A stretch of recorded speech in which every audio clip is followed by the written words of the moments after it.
Sir, please go ahead. Thank you. Yeah, just a second. Lights off కదా చూడు ఈ current అయితే ఈ 2 లైట్స్ రావు అందుకే ఈ 2 లైట్స్ ఆన్ పెడతాను. Okay, got it. Okay, shall we start now? Yes, sir. Okay, great. Welcome to the World United. Today we are going to share some insights on what this meditation all about.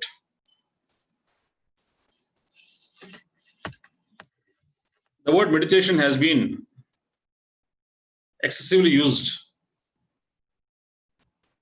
for the past 3 decades especially.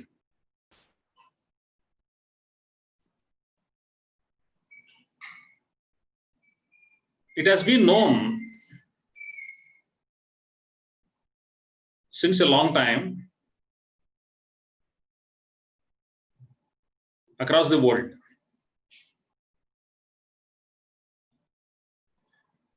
Many spiritual masters have been experiencing that, teaching the same to their pupils and enlightening the world the way they understood.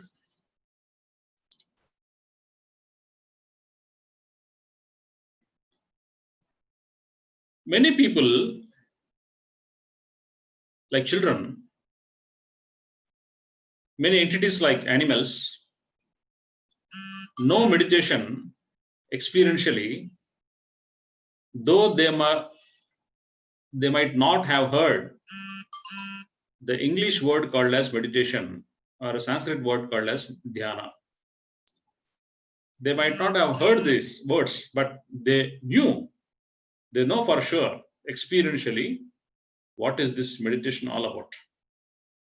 Children and animals.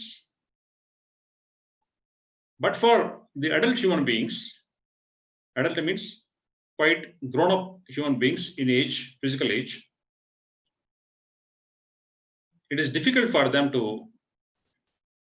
understand. But deep down,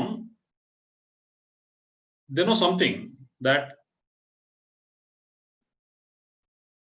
it is related to some technique, some tool, some type of practice which they need to do on a regular basis. So for adults, meditation is more of a doing activity. That is the reason why, if you observe the adult human beings, they say, I did my meditation today. Have you done your meditation?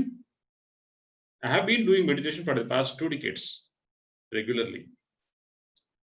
So the do, did, done type of things, that which is related to action, is commonly observed in adult human beings. While the children and the animals don't have to accumulate themselves, don't have to collect themselves in a sitting posture, the way that has been described in many spiritual schools of thought.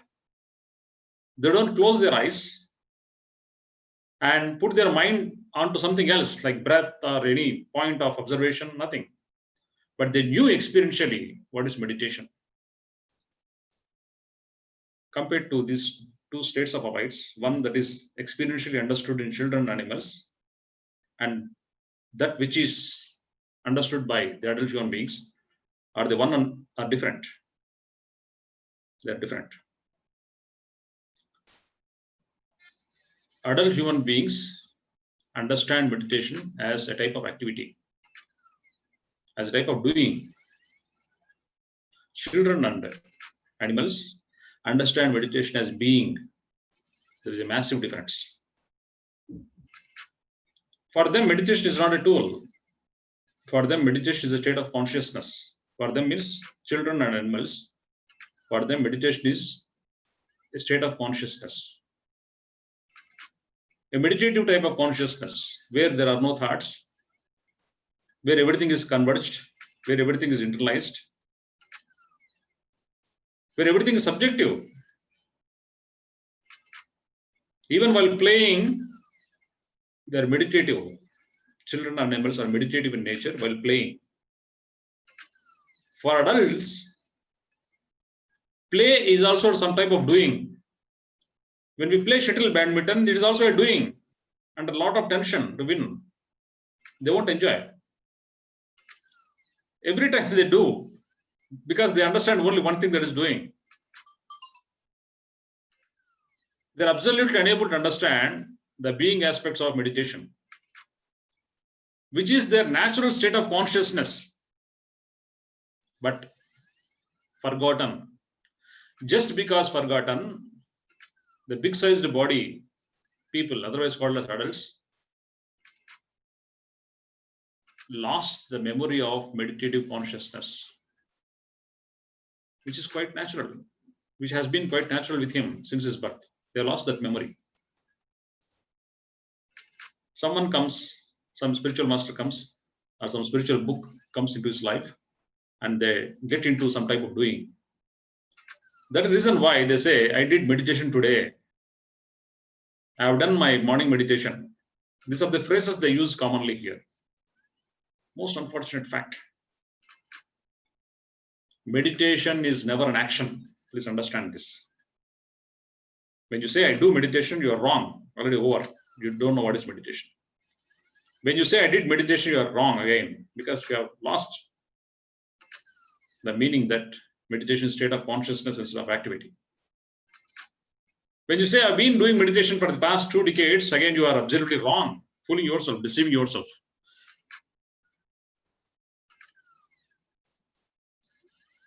You cannot teach meditation to any child or animal because they know it experientially, thoroughly well. You cannot teach meditation to a master because he knew it experientially. So meditation is basically an experiential phenomena. It is never an action. When it is never an action, meditation is never a reaction as well.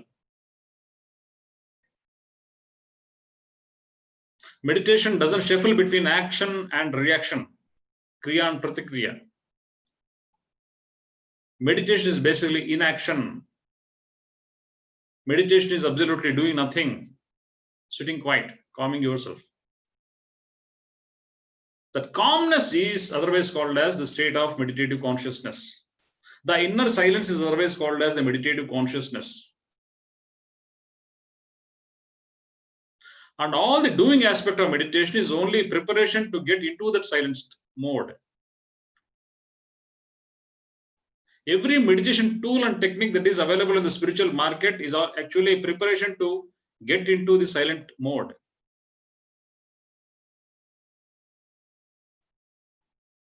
It's only preparation. All meditation techniques are existing in the world to prepare you to the state of meditation. Meditation methods and meditation per se are totally different. Meditation methods are many, multitude in nature. We always ask and differ from people in terms of how we do meditation. When two people from two spiritual schools of thought meet, they always talk about how do you do meditation? How your guru teaches meditation? Or this is the way I do meditation. This is the language they use. In terms of how I differ from you, you differ from me. When meditation is something in common, because it is a state of consciousness which arrives when you go into yourself. Meditation as the state of consciousness is a common experience, irrespective of any tool and technique that you do, irrespective of any tool and technique that you don't do. So basically, fundamentally, primarily, it is state of consciousness. Please understand this point. And every meditation method is something which prepares you for that.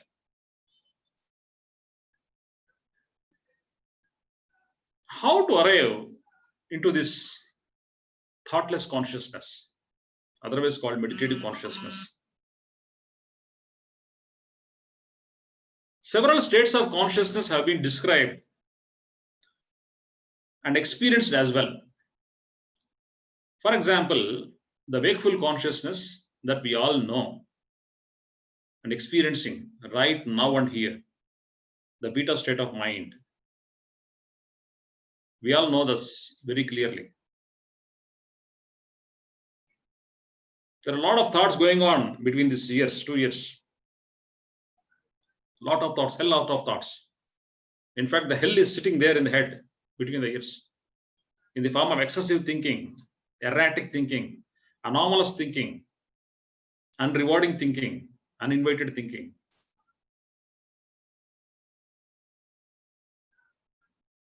Which is involuntary, without our consciousness, everything is going on reflexively, robotically, repeatedly, recurrently, horribly going on between the ears. That's why we are called as adults. A person who has a thinking of this nature is called as adult. The adulterated one, the contaminated one, polluted, mentally polluted one, emotionally polluted one. So these emotionally, psychologically polluted guys need a technique, need a method to make themselves calm. Even if you are in the path of this doing activity of meditation for 20 years, 30 years, without experiencing the actual state of consciousness of meditation, it is totally futile and abortive. You just live in this world of self-deception that you have been a great master just because you entered the path of meditation 20 years back. It is the grandest illusion. There is no horrible illusion than this. It is a horror, a spiritual horror. It is an unfortunate fact. You are fooling yourself. And you are surrounded by the same set of fools around you. They are also speaking the same language. And listening to them, talking to the same fools, you are making your psychological world great nonsense. You are making the cerebral box a hell.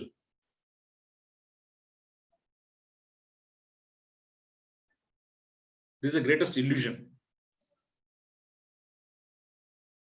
Thinking and assuming that you are meditative in nature.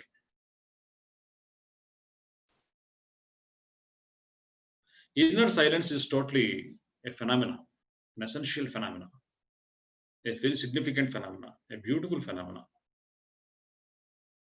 which you cannot express.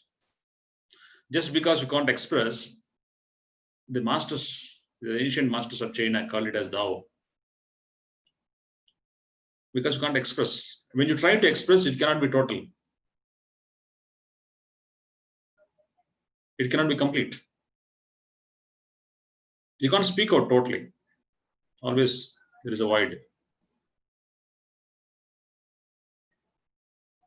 In India, we call it Advaita. There is no duality. There is no action. There is no reaction. You are somewhere in between the meridian. You are at the meridian, middle way. That's why Gautama calls it as Shunya. Purna Shunya, he says. That means you are complete, at the same time totally empty. That is the meditative consciousness. We know other state of consciousness called as sleep consciousness, Swapnavastha, where there are a lot of dreams, lucid dreaming, a lot of dreams, a lot of thoughts, a lot of emotions, a lot of visions, a lot of stories. It's an optical delight to have a lot of dreams, a visual retreat to have a lot of dreams. We have another consciousness called Sushuptavastha. Again, a sleep consciousness, a sleep-like consciousness. And when you merge these three, the wakeful, the sleep, and the Sushupna consciousness, a common thread goes among these type of consciousness, which is silent, which is a witness, observing. And this witnessing consciousness is called as the conscience or Turiya consciousness, that which we are. The Turiya consciousness is absolute silent consciousness. Is called as the meditative consciousness. On and off, we get into this Turiya or meditative consciousness for a few seconds. And we want that consciousness with all these methods of meditation.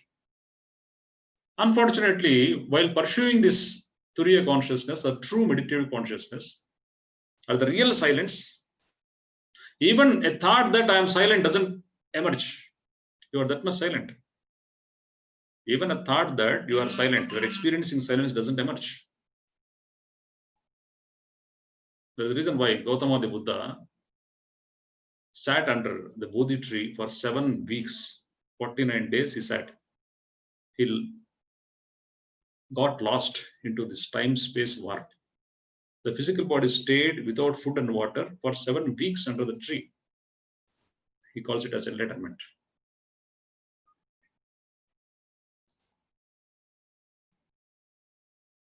A moment of enlightenment lies at the end of every exhalation.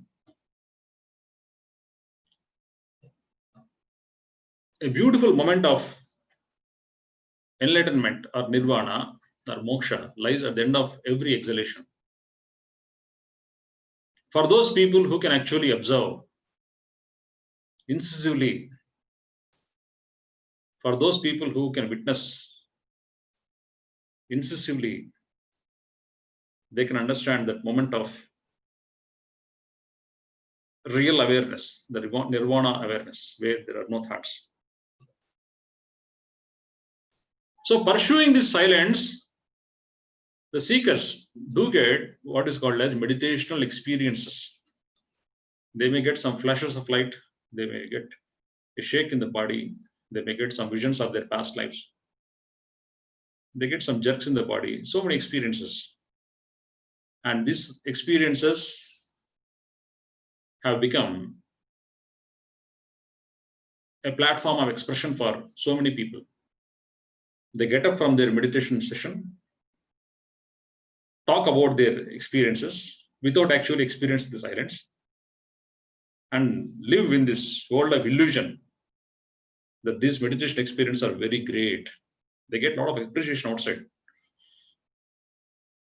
And they are losing themselves in a state of excitement. What transformation these meditation experiences are giving? Without really experiencing the nirvanic state, without actually experiencing the real silence lying within, just having a visual delight of seeing something, auditory delight of listening something, what real transformation you are experiencing? Actually nothing. All the meditation experiences whatsoever that come in between you and your silence are useless if they are not transformative. Don't get excited for all these experiences and don't talk about them till you experience silence first. Catch hold of silence first. Go beyond these experiences. Become an experience. Becoming an experience is called as experiential learning. Everything else becomes a conceptual learning, intellectual learning. You are feeding your intellect, not real experience. The real experience is only silence, nothing else, where all the thoughts cease.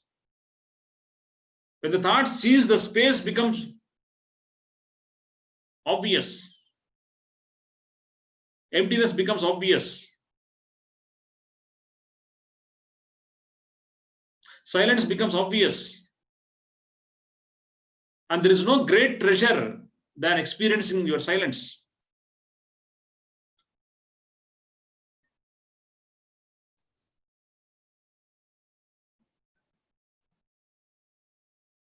And because we are already victims of this doing aspects of meditation, I'm using the words carefully, we have already become victims of doing aspects of meditation. Unless something is given in the form of doing, we can't understand. And we move from technique to technique, from one spiritual school of thought to another, chasing behind techniques available in the market. And these techniques are glorified. These techniques are kept for a price tag. Unfortunately, for a price tag, you can be meditative. Is it possible? A laughable idea in the world of masters. Am I right?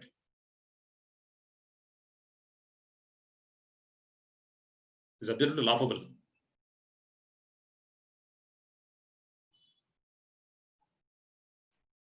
The consciousness of silence, the experience of silence is your true treasure, is your true wealth, is your true abundance. That's what you are, what I am.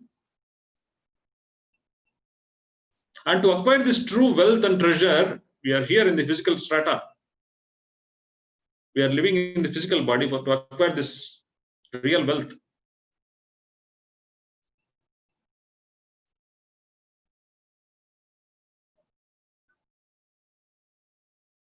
And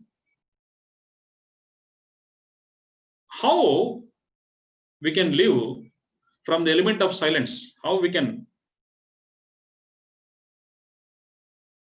take over this silence, how we can shift this silence into the social world. Observe a child is a classical example living right behind our nose. Just observe a child.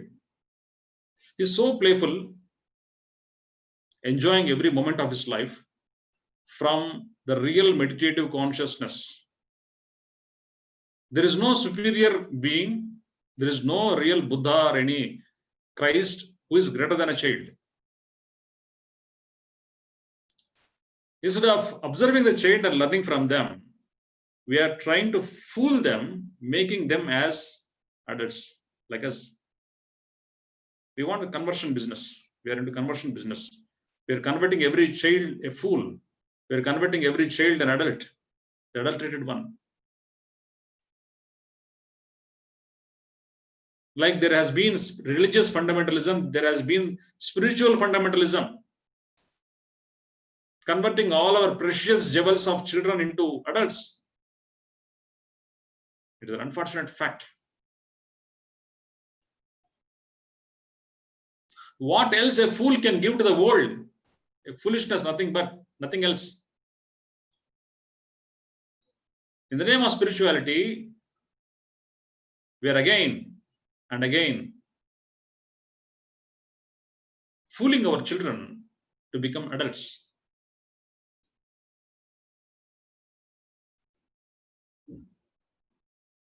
This has to be closed. This issue has to be closed. Meditative consciousness has to be understood. We have to understand the difference between meditation and meditation method.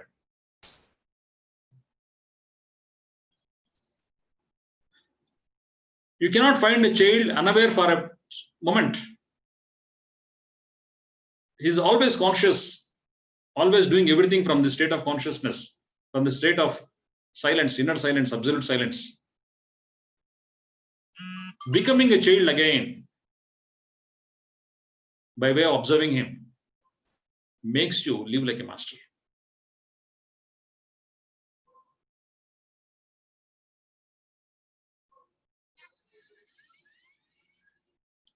How we can make every moment meditative is the way a child does. Learning from a child is like learning from a master. Don't and never treat the children as simply childish, immature beings. No. They hold great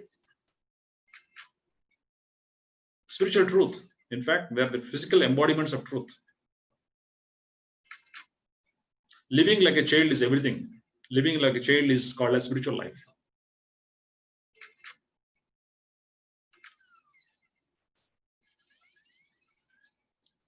And when you understand meditation as a method of practice, when you understand meditation as something to do, because we are stuck with this idea of doing, nothing wrong in it, but if you don't understand that meditation is a state of consciousness, every time you do meditation will be futile. As long as you don't understand that meditation is a state of consciousness, meditation is only some type of doing, you are wasting your time.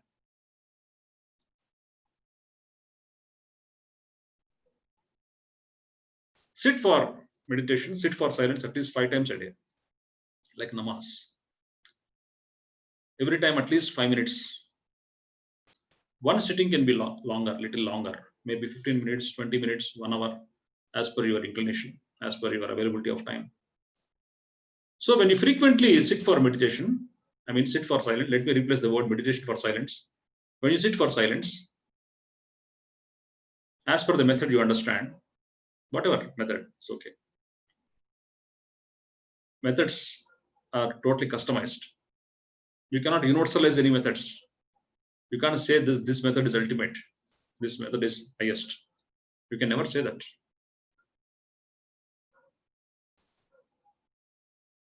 There are nothing like superior methods. And when there are no superior methods, there are no inferior methods as well. No method is really superior before the state of consciousness. But as long as you enjoy your method of silence, please practice at least 5 times a day, so that the interval between two sessions will also become meditative, so that the meditative consciousness will be carried forward to your routine life, your daily life. You carry that state of consciousness in your routine life, in the social reality.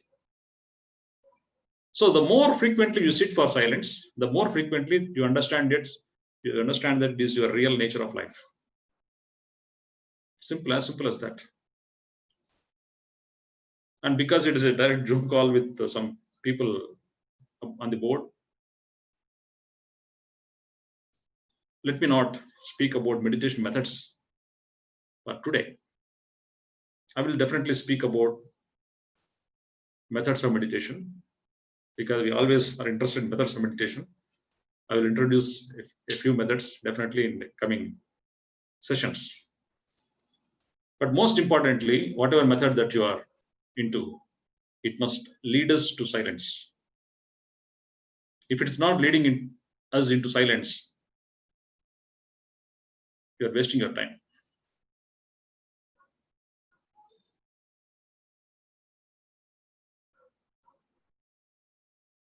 And herewith we have got Sri Ramaswamy Veeraswamy Garu. And today, the rest of the time will be given to him. He has a set of questions to make the session more interesting. So let me answer these questions for the greater benefit of all. Welcome, sir. Thanks, Dr. Yugandhar Garu. I should be ever grateful to you for giving me this opportunity to interact with you. As I was saying earlier, I had only watched you in videos and read your articles. I never thought I would be interacting with you in a session like this. Thank you very much, sir. And but it's fair that I let the audience know what background I come with. I'm 58 years. I'm located in Vizag. Currently, I'm an assistant vice president for HSBC in Vizag, but I take care of several countries' operations in Asia Pacific. Earlier, I was with Citibank in Mumbai and Saudi Arabia as a vice president for IT risk management. Prior to that, I was a regular bank officer, and I was also into software development. So I had seen multiple areas and interacted with people from several nations and worked, rubbed shoulders with people of very high profiles, like people who are IIT engineers, IIM management graduates, and people and sat in the boards of various companies who are supporting HSBC and Citibank and the companies alike. And I have been into regular spirituality in terms of spiritual pursuit and trying to live a spiritual life as much as possible, right from 2004.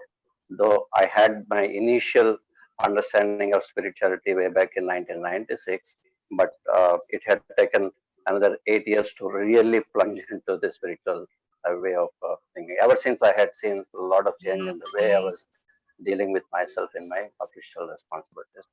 So my setup, and I was always, Dr. Yugandhar, looking for somebody who could understand the human body anatomy and also a spiritual person to answer those set of questions, because it has been very difficult for me to really convince people in the top management rungs about the need for meditation. It's not something like a retirement activity. It is to be really picked up in the heat of the things that they are involved on a daily basis. Then only they can get the best benefit out of it, not only for themselves, for the people they are serving, for the people, and for the people who are serving them as well. Because I had seen across the board, without any exceptions at all, people who mismanage themselves also mismanage the organization. They mismanage the lives and the futures and careers of the people who report into themselves. So it was always difficult for me to show the proof of effects of, for example, meditation in the right way of thinking, or your the meditative state of mind that you had always you were explaining. So I thought that it is better to understand what are the ill effects of, for example, the negative emotions, negative reactions, negative actions, right? What are the ill effects on an immediate basis, then on a short-term basis, and then on an accumulative long-term basis. So, what are those things? At least on my at my personal level, I always experience that if I am too excited and if I am into sort of bit worried, I have to go to I have to go to the toilet couple of times. And if I'm worried, even if I was earlier, for example, hungry, ready to eat, I lose hunger. That means there is something happening in the body. There is a direct relationship between the way I am emoting and the way it is affecting my body. So if that could be cracked, in the sense that if that could be very clearly understood, it will be easy for several people like me in these big organizations to talk about it very firmly and say, here is where you're losing, and this is how we can gain, provided you follow certain topics. So on that perspective, Dr. Yugandhar, I wanted to understand your take on what happens in the body in terms of negative emotions and the positive thinking and the rest of the thing. Okay. Yes, sir. So, over to me. Over to me, Rajshekhar.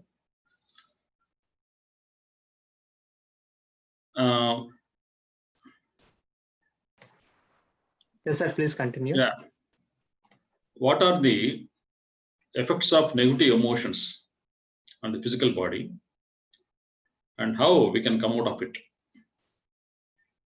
Yes, Is the sir. bottom line of Yes. the question you have put across, sir. First thing is, what I want to say is, the very duality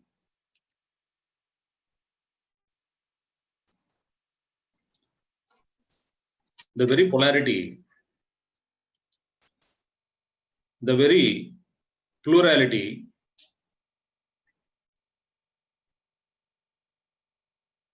of dichotomizing an essential phenomena into two separate entities is at the outset wrong from the path of mastery. From the path of spiritual mastery, this duality, the dichotomies, the categorization, the classification, the analysis, all the pluralistic thinking of something as positive, something as negative is itself is wrong at the outset. Mhm. There is nothing like positive emotion. Mhm. There is nothing like positive thought. Okay. If there is nothing like positive thought and positive emotion, there can never be a negative thought and negative emotion. Mhm. I am talking from the perspective of spiritual mastery. I am talking from the perspective of absolute silence, from the perspective of one's centeredness from the perspective of one's meridian, from the perspective of one's center of consciousness. For a center, there is no pole. If you stand at one point of the circle, you see the opposite on the opposite side. When you treat something as a positive emotion, certainly there must be something called as negative emotion diagonally opposite to you from the point from where you are seeing things. When you stand to the center, there are no poles at all. This phenomena, I call it as the phenomena of getting centered. At the center, poles dissipate. At the center, poles merge. At the center, dualities become one. At the center, everything becomes one. When you become one, the negative and positive side, or the negative and positive dichotomies, simply get evaporated. Let me explain more on this. When you close your eyes, anyone, what you perceive immediately is your thoughts. There are so many thoughts, an array of thoughts going on, which have been tethered to many aspects of life, which have been tethered to many situations, be it financial situation, relationship situation, family, profession, neighborhood, the past, the future, different types of possible, prospective, probable situations. And these thoughts are related to different types of people who are emotionally attached, who are intellectually attached, who are no way attached to us, but just born out of our imagination. There are so many types of thoughts going into this cerebral bowl simultaneously. It has become involuntary.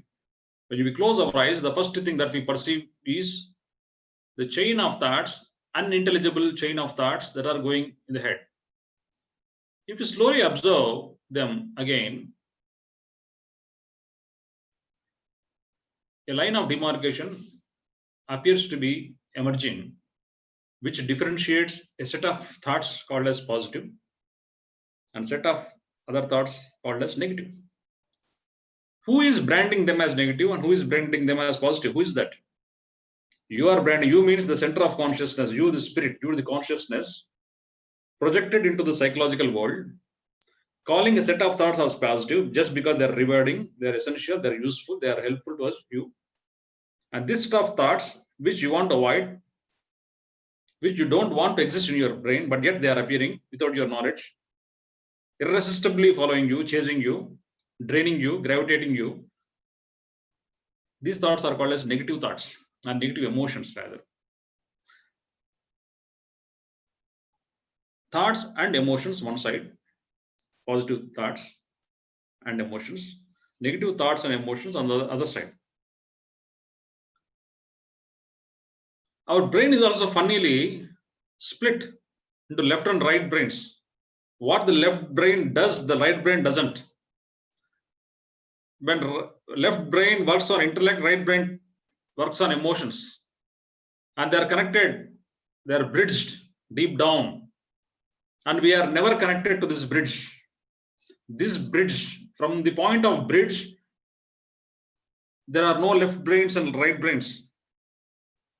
From the point of right, the left appears. From the point of left, right appears. But from the point of the bridge, the isthmus, the corpus callosum, which connects these two halves of the brain, these two are appearing as two different halves, but actually deep down, same brain tissue. So from the point of this corpus callosum, the bridging phenomena, these two are classifications emerging from left brain and right brain, but never from the bridging tissue. I am talking about from the bridging tissue, from the point of meridian, from the point of centeredness, from the point of self-mastery. These two are connected. These two are not separate. And let me connect these two set of thoughts and emotions, positive and negative. When we call something positive, for example, the positive thought can be, I want to be silent. When you think, feel, assume, project a thought that I want to be silent, naturally the resisting force, just diagonally opposite to it, I don't want to be turbulent. You are unable to be silent. That type of thoughts start emerging immediately. The more you think in terms of I want to be silent, the more resistance you face in terms of I cannot be silent. And you have become crushed between these two seemingly opposite worlds inside yourself. The conflict emerges, the chaos begins, the confusion grows.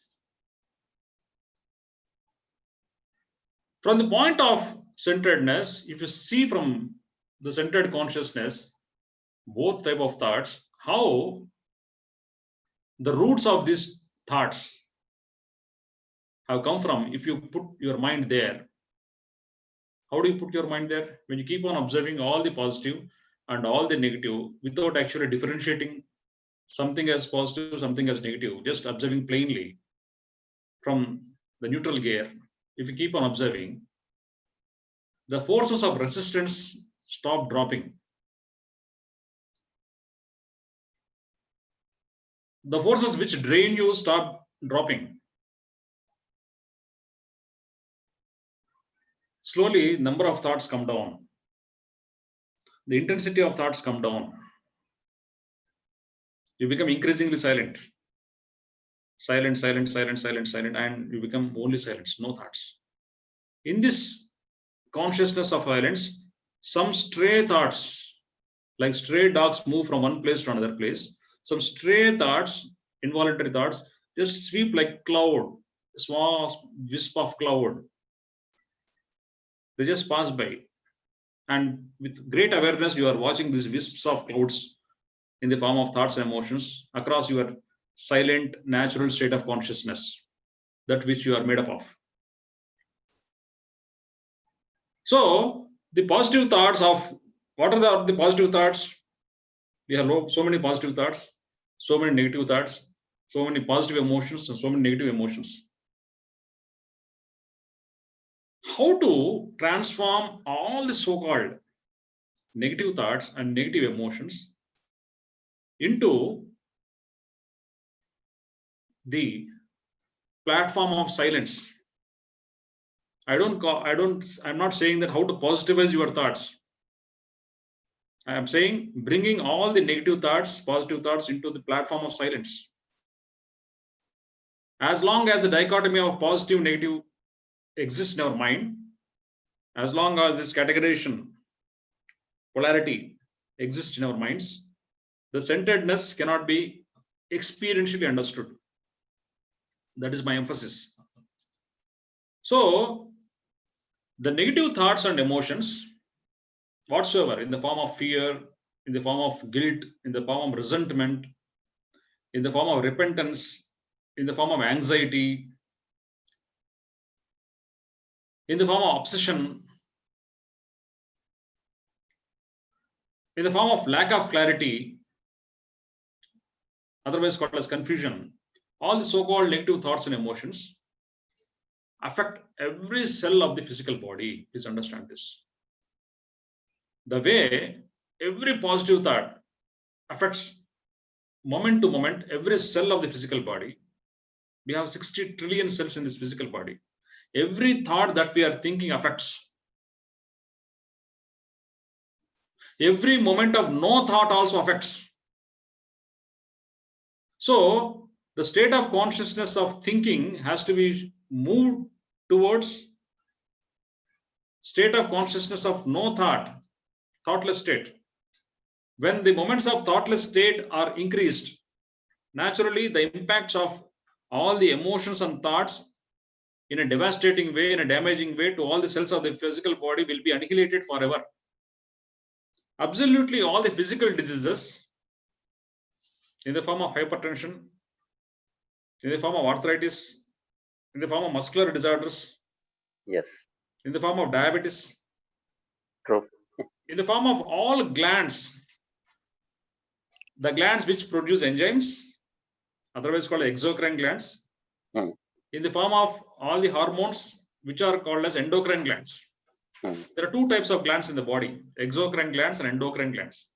Exocrine glands are those glands which produce enzymes. Enzymes means they are useful for digestion and assimilation. Glands which produce hormones are useful for homeostasis. For example, we have got several digestive enzymes produced in the stomach, liver, pancreas, small intestine, and across the digestive tract. Endocrine glands, starting from the pineal gland to prostate gland, they produce something called as hormones. And how the regulation or monitoring or homeostasis of all these enzymes and hormones take place. The homeostasis is basically dependent on the no thought phenomena of the mind. Essentially, the health is dependent on the no thought phenomena of the mind. And all the illnesses are direct replicas of all the frictions that are happening between this positivism and negativism. Like there are negative thoughts and emotions, there are frictions between positive and negative thought which are equally bad. So every friction, every type of resistance that is happening in the physical body, everything that is unease with themselves turn into dis-ease. Every unease turns into dis-ease. The non-thought moments, no thought moments leads to wellness of the physical body, and the thoughtful moments lead to illness of the physical body. And as I told, thought itself is negative. Not that there are negative thoughts and positive thoughts. Emotion itself is negative. There is nothing like negative emotion, positive. Every emotion, that which is happening without your knowledge itself is negative for me. From the path of centeredness, every thought, every emotion affects your body, leading to illness. No thought, no emotion, the placid state, the centered state, the grounded state, the visceral internalized consciousness leads to illness. Every turbulence, every disturbance in this beautiful silence, whatever you call it, positive thought and negative, itself is negative, because every thought, emotion is negative from the path of mastery. That leads to illness. So all the thoughts work against the physical body. All the involuntary thoughts which are happening without your knowledge are negative. When thought comes from consciousness, that thought is not a thought but an insight, an idea. Yes. Thoughts which come involuntary without your knowledge itself is negative. Any thought, even a positive thought coming without your knowledge, awareness is negative. So that has got serious impacts on your every cell of the physical body. Depending upon the type of thought, the type of emotion that you are carrying, it affects that particular exocrine or endocrine gland. Right. Every exocrine gland, every endocrine gland is directly proportional to certain type of thoughts and emotions. For example, fear. Fear is a strong emotion. Of course, there is no human being in the world who has not experienced fear. Fear has to be experienced. Those people who understand fear, a few people have gone a little beyond experiencing fear. These are the people who understood fear, who understood the origin of fear. These people are called as spiritual masters. When you try to understand fear, fear is a reflexive phenomena, a type of defensive mechanism which is inbuilt from your program of mind. There are certain, like we have softwares and computers, there are certain fixed softwares, psychological, psycho-emotional softwares, which allow you to experience fear, which make you alert, which make you to take a defensive stance when situations become untoward. It is a reflexive mechanism. It is a auto inbuilt defensive mechanism experienced as fear. When suddenly a truck comes into you, when you're traveling on the road, a fear, a panic, so that you run, you take a flight, you run away, reflexively you move away. So that inbuilt mechanism is the fear. Sometimes, because of some situation, you keep on thinking, and become fearful. That is an involuntary phenomena which you have invited for yourself. When fear comes, it affects the heart, the chakra, the heart chakra, anahata chakra. The energy meridian is affected. Every thought first affects the energy system. And there are energy centers in the body. Like we have exocrine glands, endocrine glands in the axis of the physical body. We have certain energy centers in the non-physical bodies which control the physical bodies. The heart chakra affects worstly. People who are very fearful have weak hearts. Weak heart means not only in the state of consciousness like weak heart, physically the heart also becomes weak. It starts pumping erratically. The heart works erratically. The stroke volume, the volume of blood which comes with a single stroke, with single contraction, that is called as stroke volume, that is 800 ml normally, that becomes 1000 ml, 1200 ml, it pumps fiercely out of fear. The heart tissue, this 150 gram tissue located in this side of the chest, it pumps fiercely. The emotion of fear drives this 150 gram tissue in such a way that instead of 800 ml, it pumps 1000 ml, a workload. That load of blood goes into every vessel. The vasculature from the heart is so enormous that it supplies every cell of the physical body. Huge, massive vasculature in the physical body is there. Every blood vessel experiences the pressure of that particular stroke volume. It is not only this 150 gram tissue, but every cell of every vessel, blood vessel inside the body experiences. That is called as hypertension. And if it becomes repetitive, it's called as hypertension. Otherwise called as BP, blood pressure. Technically called as hypertension or high BP. See how fear affects the simple, innocent 150 gram tissue. Fortunately, the nature has kept certain organs in involuntary way, autonomous way, self-regulated way.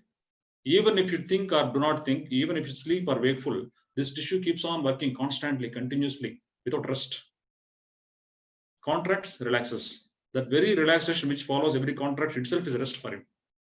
Every diastole, that is technically called as diastole, the relaxation mode of the heart. The pumping mode is called as systole. Every systole is followed by a diastole, lub, dub, lub, dub.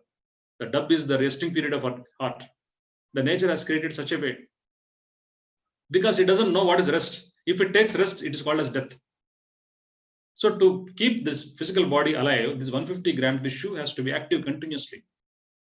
And innocent organ is directly proportional to the emotions that we are undergoing. Every time we get into the mode of fear, it is responding in increased stroke volume. When it is repeated, it leads to hypertension. One day, one weak point of the blood vessel splits, bursts. Maybe in the heart, maybe in the brain. If it happens in the heart, it is called a heart attack. If it happens in the brain, it is called as cerebrovascular accident, CVA. Brain stroke, heart attack in colloquial language. The patient goes to ICU. If he is fortunate, he will be recovered. Otherwise, he will die. See, it is a prolonged affair. Over a period of time, we have poisoned our hearts with the help of fear. We are not taking little step to move ahead, to understand fear, to look into the fear. If you start looking at the fear, definitely it ceases. Spirituality is all about experiencing the less experienced. Spirituality is all about understanding the ununderstandable. That which has not been experienced till date has to be experienced. That is what is called spirituality. We have not understood the nature of fear, why the fear is coming. Resentment, guilt, so many other emotions. Whatever emotion that is there, keep on observing from the centeredness, from the element of silence. When you observe everything from the element of silence, all the blood pressure will be reduced. Because we are understanding the emotions. When you are keeping the emotion on motion, when we are becoming expressive of our fears, expressive of our resentments, expressive of our guilt, whatsoever emotion. In the word emotion, there is called motion. E plus motion. E means express. Motion means movement. Give this emotion some movement, express it. When you express it, it won't lead to suppression. Suppression, the word suppression means super pressure. Depression means no pressure. Oppression means more pressure. It is only related to pressure. Like atmospheric pressure, there have got pressures in the brain. You have pressures in the heart and blood vessels. These pressures need to be optimized, 120/80. Anything beyond it leads to hypertension and burst of vessel. So keep the pressures optimum. All these emotions need to be observed. When you keep on observing, keep on expressing them, everything will be nullified. Why heart attacks are more common in males? The reason is expression part is very less in males. How many husbands we have seen who can express their emotions with their wives? Correct. Very less, very less. Women, quite contrary, express every emotion. Every slightest emotion they keep on expressing. They take mobile phone, express to the friend or their mentors, or husband, mother, daughter, sister, or whoever. The very expression clears that block. How many women you have seen who have really died of heart attacks? Very few. There is a saying in our medical world: women never suffer from heart attacks, but they create them. Only a joke, but still a fact. The men, because they don't express, they are facing a lot, they're building pressures and all these things. See the emotion of resentment, guilt. Where does this guilt go? It affects the kidneys. Anger, excessive anger, meaningless anger, the burst of anger, the fits of anger, it affects the liver, the largest organ of the body, leading to jaundice, leading to hepatomegaly, liver failure, so many problems, gallstones, anger element. The bile juice, the exocrine gland juice is related to anger. Different emotions straight away pinpointed affect different organs of the body. And because every organ is interdependent and interrelated, illness of one organ leads to illness of whole body. Disease is never in isolation. One organ disease, entire body disease. So whatever be the emotion, whatever be the thought, which is coming unaware, is negative for me. Every thought, every emotion that which is coming from the field of awareness is positive. That's all. If we are still in the world of dichotomy, this is the best way of understanding things.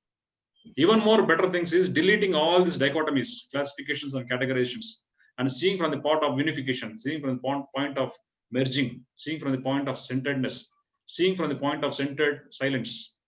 This is the best way of understanding things. And this is called the spiritual perspective of understanding our own thoughts and emotions. And this happens with the experiential understanding of meditation. Please understand this. Intellectual understanding, conceptual understanding, textual understanding doesn't lead you to understand the experience of meditation. The experience of silence. Let me replace the word meditation with silence. To understand silence, we have to be silent, that's all. No thoughts. The real silence.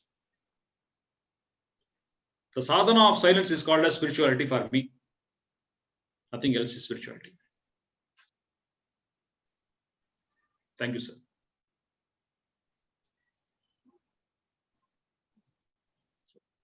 Thank you, Dr. Yugandhar. I think that answers pretty well. While I was trying to have something like a table of emotion and the organ affected kind of thing, I think he had pretty much covered that as well. I think the important thing for a lot of people in those high tension jobs, of course, the tension is created by them, is to understand the bottom line effect that they're causing for themselves. And the couple of things that you said was that understand, observe your emotions, and as you consciously observe those things, they tend to go down. And the second thing is express the emotion so they don't cause effect on the various organs in the body. One diseased organ could affect all the other organs in the body as well.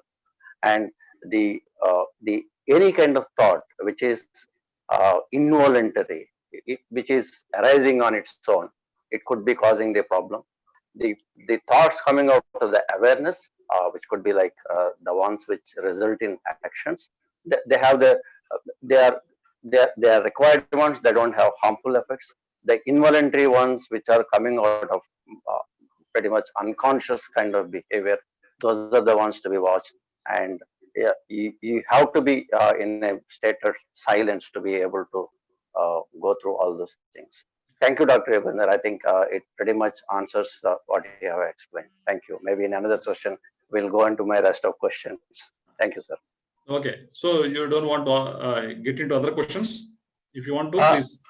Of course, if you have time, Yeah, we have time. yes. So I think my other questions you have pretty much asked, answered when you have actually explained what meditation is. The essence of meditation is not the one which you sit for meditation for 10 minutes, 15 minutes, and at some intervals kind of thing.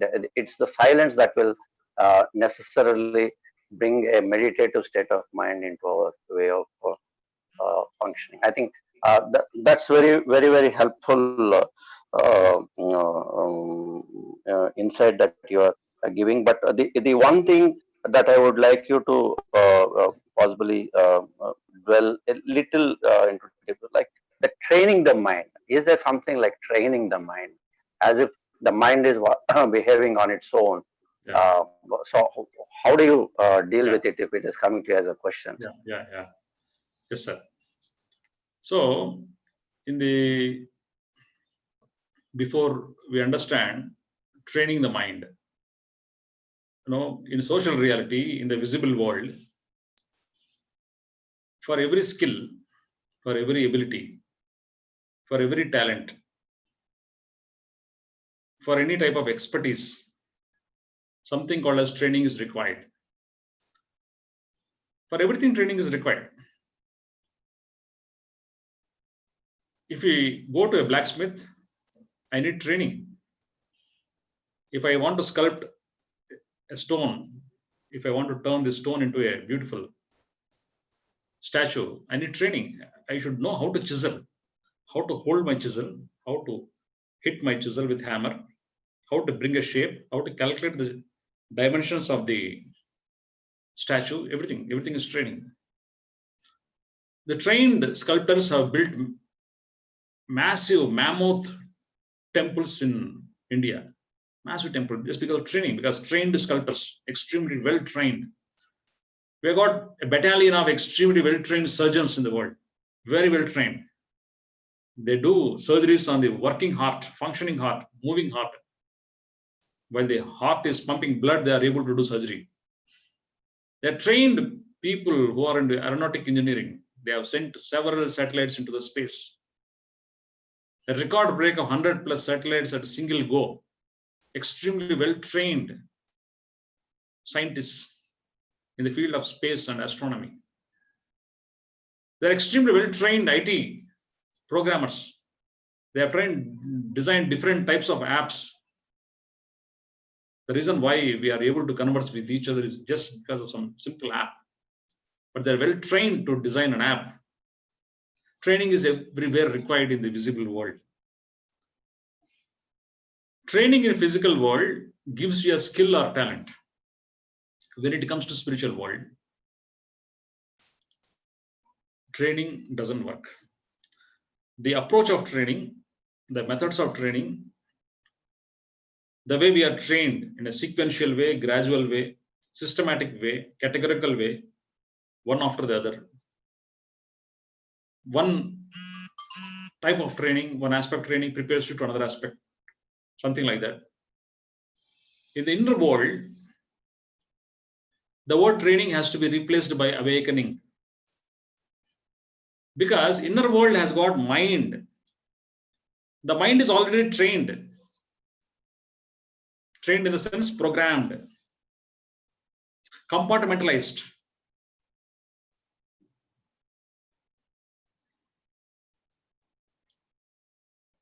It knows whom to make friendship, whom not to make friendships.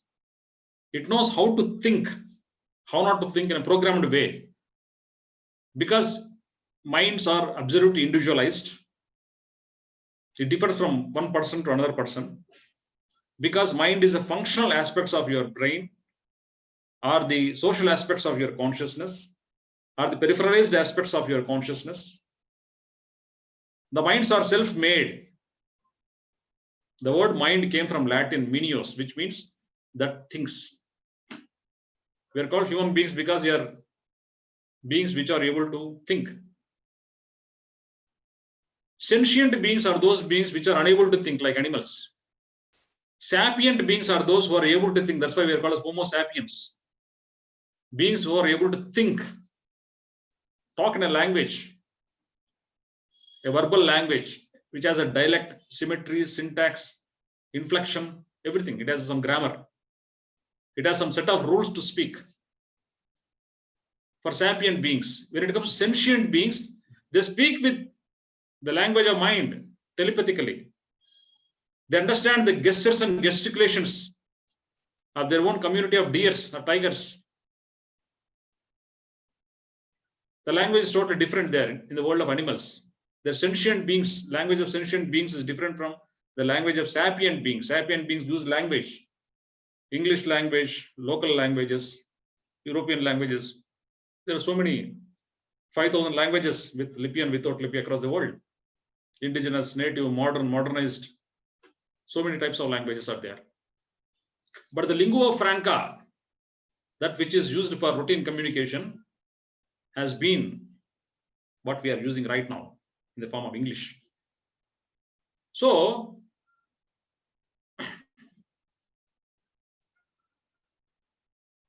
the mind is already programmed in different ways, in different depths.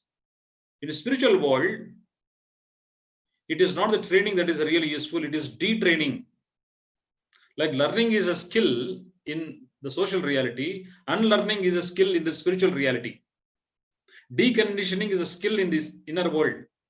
While conditioning is essential, programming is essential in the outer world, deprogramming is most essential in the inner world. Like training is most essential in the outer world, awakening is most essential in the inner world. Awakening means deprogramming ourselves. Divide of all traits, divide of all mental propensities and inclinations.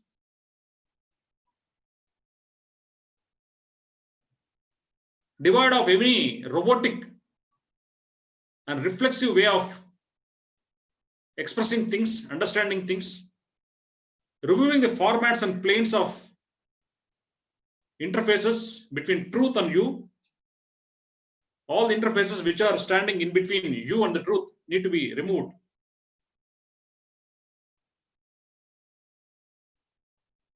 The planes through which we see, the perspectives, the perceptions through which we see, these perspectives and perceptions come through our minds, individually created minds. And each person is different from their minds. When you remove all these things, the truth becomes crystal clear, standing naked in front of you. Seeing the truth as it is, seeing the phenomena as they are, not the way you wish them to be, gives the way of seeing to these eyes, the inner eyes. which happens from the phenomena of awakening. When training dissolves, awakening emerges in the inner world. And the reverse is true in the visible world, our social world, social reality. Awakening dissolves, training starts in the outer world. The approaches and methods are totally different. A master is he who is able to shift from this frequency to that frequency as per volition, as per requirement, with complete awareness and consciousness. To shift from one frequency of the social world to acquire skills of music, to acquire skills of sculpture, to understand skills of conversation. There are skills, but to understand oneself, all these skills are not required. Right. All micro skills do not pave way to inner awakening. Inner awakening is deleting. Outer training is adding. What has been added has to be deleted in the inner world. To make empty is the process in the inner world. To make complete with filling is the aspect or phenomena of the outer world. Defilling is the phenomena of inner world. So all the training do not have a place or significance in the inner world, which is totally occupied with singular most phenomena called as awakening. And there is no substitute for it. Right. There is no substitute for training in the outer world. There is no substitute for awakening in the inner world. Right. Thank you, sir. Thank you very much, Dr. Yugandhar. I think it sums up what is required, where the effort should go. And thank you. And it's very helpful and useful and quite convincing hearing all this from a from a medical professional who is also into spirituality. Thank you very much, sir. Thank you, sir. So, Rajshekhar, Yes, sir. Yes, sir. if you have any questions, we'll take it up. Otherwise, we will meet on next Saturday, 6 p.m. Okay, sir. Yeah, tomorrow 9 a.m. Tomorrow 9 a.m. we have got a talk on William Shakespeare in Telugu. I'm going to speak on the life of William Shakespeare from a spiritual perspective. The mastery of William Shakespeare from spiritual perspective. I'm going to speak from his life and teachings tomorrow 9 a.m. for maybe 90 minutes. I'm going to speak on that. Every week we are going to spend time for introducing a spiritual master, learning from his life, learning from his teachings. So all these days we have spoke a lot on Gautama the Buddha. We spoke on Prophet Muhammad. We spoke on Albert Einstein. We spoke on Kabir Das. We spoke on Yukteswar Giri. Yeah, a few more. So tomorrow we are going to speak on William Shakespeare. It is a very tough job to speak on William Shakespeare, but it would be very, very interesting to learn from the teachings of William Shakespeare. Good, sir. I'll certainly join. Yeah, thank you. Thank you very much. Thank you. So let us close it, close the session, and next Saturday we'll catch up at 6 p.m. And on and off, I will also be throwing some light on Wednesday, coming Wednesday. In Telugu, I am going to speak something else, tapas. What this tapas all about? It has been pending since a few days. I will speak on the phenomena of tapas. So catch up. See you again. Thank you very much. Thank you, sir. Thank you, sir. Thank you so much. Thank you. Thank you, Mr.